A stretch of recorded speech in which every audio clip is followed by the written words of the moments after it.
So just to kickstart our conversation, as mentioned, my name is Amit Harel. I'm a partner with Deloitte. I'm leading our Catalyst program that is everything around startups and ecosystem, and basically connecting global organizations to ecosystems, in this case, the Israeli ecosystem. What we're going to discuss today is probably the hardest part in actually making your startup successful, and from a corporate perspective to actually implement technologies, which is getting the elephants to dance with the mice, and that's what we'll try to do today. First and foremost, we'll start with a quick round of introductions, and I'll ask each of you to take kind of half a minute to say who you are and who do you represent. Sure, thank you so much. I'm Gilad. I manage Ford Israel Research Center. What we're here to do is basically to help Ford extract value out of the Israeli ecosystem. That means that me and my team do scouting, proof of concept projects in the lab, try and get you into Ford in front of the relevant people and get you a contract. And we also support you post-sale, usually with the relationship with Ford. We also have a team that manages cybersecurity. It's not relevant for this panel, but just so you know, if you're into that kind of thing, automotive cybersecurity, we're recruiting. We're trying to backfill a headcount. So feel free to reach out in our booth. Thank you, Gilad. Asaf? Hi. Hi, my name is Asaf Green. I'm the Director of Business Development at Entity Innovation Lab Israel. Entity, probably a bit less known name than Ford. It's a Fortune 100 company. It's a Japanese corporate. It's the biggest telco in Japan, fifth biggest telco in the world. In addition to that, it's a IT service provider, system integrator, consultant like Accenture, IBM, top 5 globally. Like most traditional Japanese companies, it's a giant with 350,000 employees, $100 billion revenues. That's it. Excellent. Koby? I'm Koby Marenko. I'm the co-founder and CEO of Arbe. Arbe is a semiconductors company delivering chips for next generation radar, imaging radar, a radar that can generate a picture of the environment almost as good as a camera, but with all of the advantages of radar that works in any weather, any lighting condition. I have 25 years of experience in starting companies and taking them publicly. My first startup was in telecom, and I thought that working with telecom giants is tough, and then I got into automotive. Excellent. Thank you, Koby. Now, before we start, I do want to kind of address the situation that we're at, and we're all sitting here and we have push notifications every 30 minutes about another suicide drone here or there. And I'm saying it in the fact that both for the people who are on this stage, the people that are here in the audience, we're going to discuss today what does it mean for corporates to work with startups, and specifically Israeli startups. And I'm sure it's not that easy to represent a global organization these days, working with Israel. We see everything that is going on. And I would first, on behalf of me personally, but I'm sure everybody here, just to thank you for all the good work that you're doing, because I'm seeing it with many of our clients. I see it with our own organization. Screaming Israel like we used to is not the same, and we discussed it just a bit before. So thank you for that. Going into what we're seeing in 2024 so far, and I know it's a hard question, but I do want to keep you to that premise. Gilad, if you need to define in a word, one word, what is 2024 so far for you, the center that you represent, the organization that you represent, both business-wise, geopolitical-wise, what would that word be? Actually, if I look at the organization, let's call it Ford, because for us personally, there are different words I can use. But Ford is surprisingly indifferent. That would be the word I would use. There are bigger challenges. Indifferent. Yes, in the automotive industry than the political challenges we face here. Asaf? I will try to stay optimistic, and I think I will go with 2 words, but business continuity. Okay. Koby? I think that we are in a complicated situation. We see that customers are not willing to do PRs with us. So I think in the actual business, The influence is low, except of the fact that we have people in military reserve. But on being publicly showing with an Israeli company today is a huge problem. And I think that there is also a problem that's starting in the capital markets. Not in the VC market, but in the capital markets, there is also a kind of problem that is starting with taking a position in an Israeli company. Thank you. When we're speaking about collaborations between corporate and startups, we always say that we have a saying in Hebrew, שלא צועקים יש לפני הגול, okay? You don't scream the yay before the touchdown. And I think part of it is because we are so focused, right, from the startup perspective on that first penetration. I did a successful pilot, there is maybe a POC, and I think to draw from Peter Thiel's book, The 0 to 1, everybody is speaking about the 0 to 1, not enough about the 1 to 100. So from the corporate perspective, starting with you, Asaf and Gilad, for your organizations, when you define success when working with startups, how do you do that? Well, I think there are two ways to define success for Ford. I mean, one of the ways is obviously when you achieve actual success with the startup, when you get a contract, when you get the technology inside the vehicle, that's definitely a success. That means that Ford finds value in the technology, and that's, I think, the obvious point. The other less obvious one is when a startup offers a solution to Ford that actually defines a question that Ford needs to coalesce its point of view on. Ford is a very big and a very big organization that it isn't necessarily easy to understand what's its point of view on certain things. And sometimes when we are seeking answers within the organizations, we get people together from different parts of Ford to answer a single question, and just getting that point of view is also considered a success in my books and in Ford's. Asaf? The way NTT measures success with open innovation, working with startups, and the way that the group does that relates with how our KPIs in Israel are structured. And basically, to make it very easy to understand, it's measuring pilots, commercial deals, implementations. And in that sense, so this is, of course, the pillar that we are focusing on the most in Israel, to do those connections and actually achieving the point to do a POC, a pilot with a startup and any of our business units, hopefully also with the customer, in order just to increase the chances for the conversion rate from pilots to implementations. By the way, as a quick follow-up question, is there one definition of success, or when you go through different stakeholders in the process, you need to tell a bit of a different story to make sure they see it as success? In entity, it's a good question. Entity is very big, so there are many different 1,000 subsidiaries, plenty of business units. Some parts in entity are doing research, basic research, and stuff like that. So in that sense, like there's no customer at the end. The customer might be a different group in entity that will take that to the market with customers. So they are less concerned about revenues, et cetera, et cetera.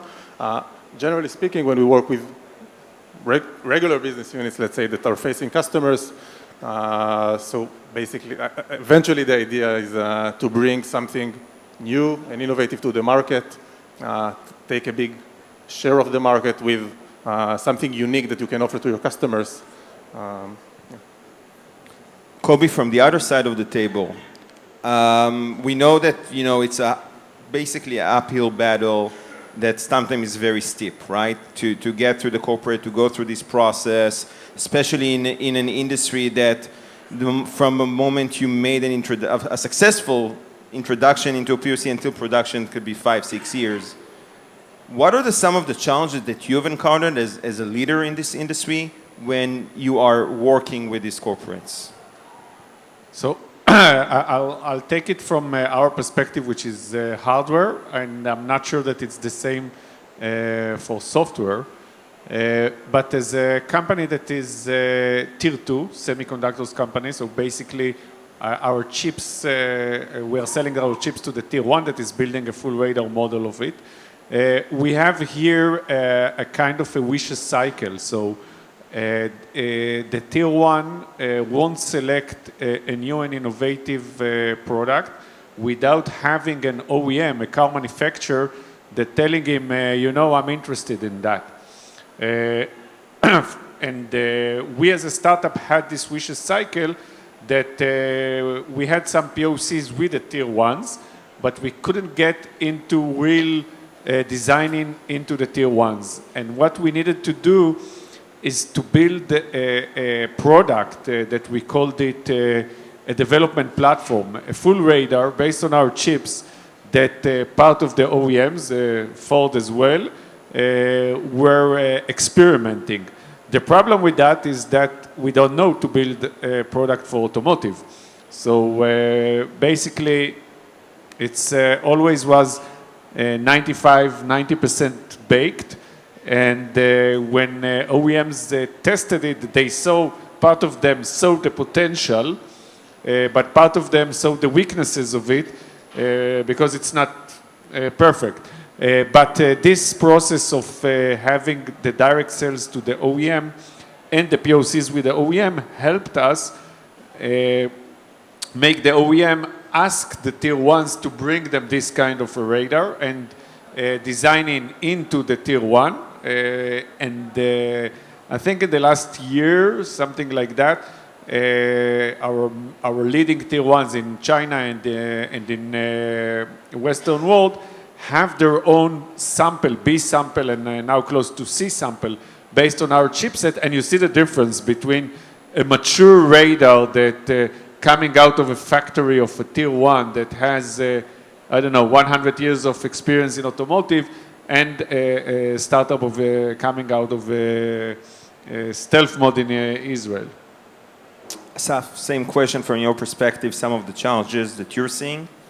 The main challenge I think that we're facing as a corporate, as an innovation hub, is usually if in one word, maybe the skepticism of entrepreneurs and the doubt in their mind for such a big corporate eventually to deliver, to execute. And I understand that. It's also a challenge that we face sometimes when we're speaking with our colleagues inside the organization. Eventually, the way that we're trying to handle this thing is to be as open as we can and to share with the startup how we see the chances to move forward. Usually what I say to startups that I speak with, that I mean, eventually I'm NTT, but we speak Hebrew most of the times, not now. And so we can be the bridge to connect inside the organization. I can and I will share everything that I know as far as the chances and the potential to move forward. If we don't see the opportunity, we'll be very clear on that. Because eventually it's a funnel, and like venture capitals, they meet 500 companies, eventually they invest in 4. So we meet a smaller number of companies because we also manage the relationship along the way. But eventually, let's say from 350 companies that we'll meet, hopefully in a year we'll be able to create around 10 commercial, like 10 implementations, commercial deals. I think it's a very good conversion. And out of the 10, how much will scale over time? It's a good question. We were established less than 3 years ago. So it's an interesting point in time to look back and to see what we created so far. I can honestly share that from what we see now, from what we created inside the organization, we have at least 2 Israeli startups that we already in a point that are growing and scaling inside the organization. And that means that they achieve together with NTT, different business units globally, Japan and any other place, a few wins, a few deals. Maybe in some of them we also invested. So on top of that, and I mean, we see the funnel eventually. Yeah, and I think one additional point that we kind of crystallize over time with some of our clients and the startups we work with is that the problem with corporates or governments is that there are almost no cost of not doing anything, right? Like the price of not doing for someone in the corporate is zero, right? Because Gilad sent an email, set up a meeting, a Zoom call. He got on. It's noon. He wants to have his lunch. Nothing will happen to that person if he will not act, usually, right? And I think that's one of the biggest barriers that startups deal with is that you have to get people understand how their solution is going to promote the person and multiple people, actually, that they'll have to deal with. One comment about that. Yeah. There's a phrase, like, not specifically an entity, of course, but in other places probably. Other places. It can take up to 2 weeks not to do nothing. So. Now, when we try to create that narrative, and that's a question for you, Gilad and Koby, when you speak about the mutual benefits and value propositions, when a startup tries to partner with large and specifically automotive corporation, what would be that benefits that you think should be upfront in the conversation? And from a corporate perspective, Gilad, maybe you will start with addressing that. Is how do you perceive the value coming out of such a partnership? Why? Like, how do you answer the why question? Yeah, I mean, from a corporate perspective, the most interesting thing is that, automotive industry, you usually work, and OEM usually works with a tier one. And a tier one always wants to take the smallest possible incremental step that they can in order to sell you his next generation. When you look at the startup, the smaller the company is, the bigger its value proposition. It needs to offer a bigger revolution in order for you to take in the technology. And that's something that's very unique to the Israeli startup community. Every startup I talk with usually offers something which is much bigger than Ford can take, right? But when we get to the minimal thing that Ford can take, it's still bigger than what a tier one would give it, right? And that's the biggest value proposition for Ford. On the other hand, from the startup side, I guess that what we provide them is a forced maturity process. Because once you start working with us, you'll discover a lot of things that an OEM requires from a startup to get a mature and valid offering. And that's usually the point that makes or breaks the startup, really. Koby? So my mentor, Inon Bracha, always saying that in a startup, it's very risky not to take a high risk. So a startup, by the end of the day, is coming to the market with a major leap and trying to convince the OEM that this major leap is worth something. I think that the real problem in automotive is that the OEM also is not like the tier one. The tier one maybe is the worst player in automotive in terms of taking risks. So the tier one is very problematic, but also the OEM, I think, will take risk only if he will see that there is a fear of missing. So without Tesla, the automotive industry today was in a different stage than it used to be. And the only thing that really made something to automotive is Tesla. And the fear of car companies to stay behind. Basically, in a nutshell, this is not an industry for startups. So the time to market, the time to get something that approved by the OEM can be 3 to 5 years, and then till you begin to see revenues is another 3 to 5 years. So those are cycles that cannot be sponsored by the VC market, and I think that if OEMs won't get their money to the startups, they won't get the innovation as well. Excellent. Do you want to add anything? Yeah, I really have to agree with him. I mean, automotive car manufacturers are such a low margin industry that makes them very risk averse. So that's the situation. Absolutely, and I think maybe it's kind of a segue to the last question today, but you said something very interesting there, Gilad, is that you have to find this sweet spot between bringing something new, but not bringing something too new that is creating fear. So Koby spoke about that FOMO, and by the way, the best in every industry, the best way to sell is by fear, right? We all know this.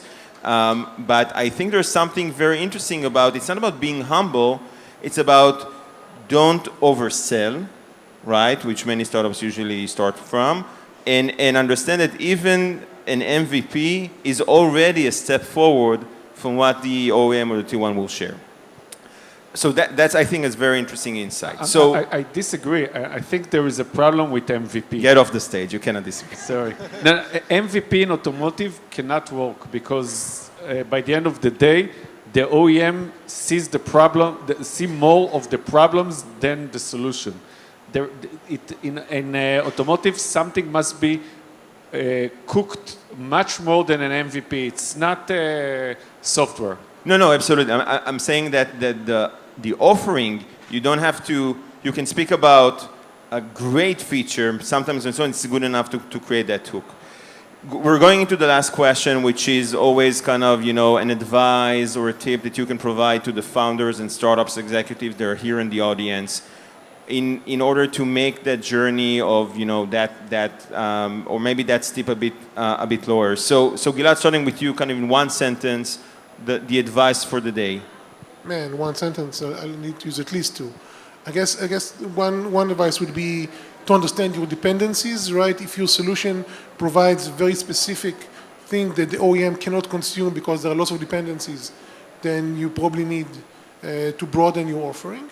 And the other thing is to understand that the worst thing an OEM can introduce is risks to its supply chain. So if you want to get inside the vehicle, you must mitigate those risks, usually by working with a Tier 1, and yes, I know they are probably the worst players in the automotive industry, but still. Asaf? I will relay with something that Koby mentions, that the automotive industry, of course, is a bit conservative industry, so also when working with corporates, which are usually a bit slower than Israeli startups, so I think patience is very important. And on top of that, from our point of view, I think it's very important to work with the local innovation hub that can be a very good bridge inside those organizations. Again, because eventually we speak Hebrew and we can be your supporters inside the organization.